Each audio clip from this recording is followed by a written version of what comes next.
সালোয়ার কামিজ। আচ্ছা, ধর্ষণ করতে হলে তো জামা কাপড় খুলতে হবে অবশ্যই। উনি প্রথম আপনার কামিজ খুলেছিল না সালোয়ার? আহা, চুপ করে থাকবেন না, বলুন, উত্তর দিন, কথা বলুন।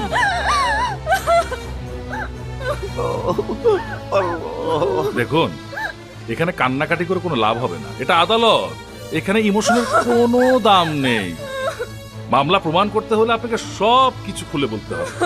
ধরুন, একটা নারী যদি উলঙ্গ থাকে, তারপরও যদি সে সহযোগিতা না করে, তাহলে একটা পুরুষ তার ভেতর কখনোই প্রবেশ করতে পারে না। আমার মক্কেল যখন আপনার ভেতর প্রবেশ করেছে, তখন কি আপনি তাকে সহযোগিতা করেছিলেন, নাকি আত্মরক্ষার জন্য হাত পা ছোড়াছড়ি করে বাঁচার চেষ্টা করেছেন? বলুন। আমি কিচ্ছু বলতে পারবো না। আহা, এখানে কান্নাকাটি করে কোনো লাভ নেই তো, এটা কোর্ট, এখানে আপনি বলতে।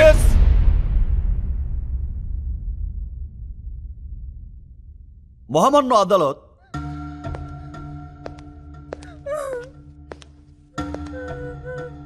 এই মেয়েটি একটা বন্ধ কক্ষে ধর্ষিত হয়েছে, আর ধর্ষণ করেছিল এই 3 নরপশু। কিন্তু আজ এই ভরা মজলিসে আদালতে দাঁড়িয়ে প্রতিটি প্রশ্নে সে ধর্ষিত হচ্ছে। কিন্তু বিচারের স্বার্থে সমস্ত কিছুর চুল চেরা বিশ্লেষণ প্রয়োজন। প্রশ্ন তো আমাকে করতেই হবে। মানলাম, মামলা প্রমাণের স্বার্থে সব প্রশ্নের খোলাখুলি উত্তর প্রয়োজন, কিন্তু কথায় সব প্রশ্নের উত্তর দিলেও কথার মধ্যে অনেক ফাঁকফোকর থেকে যায়।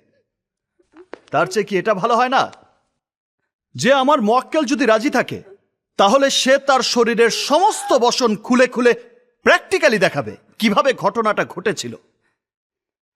মহামান্য আদালত কি তা দেখতে রাজি আছে?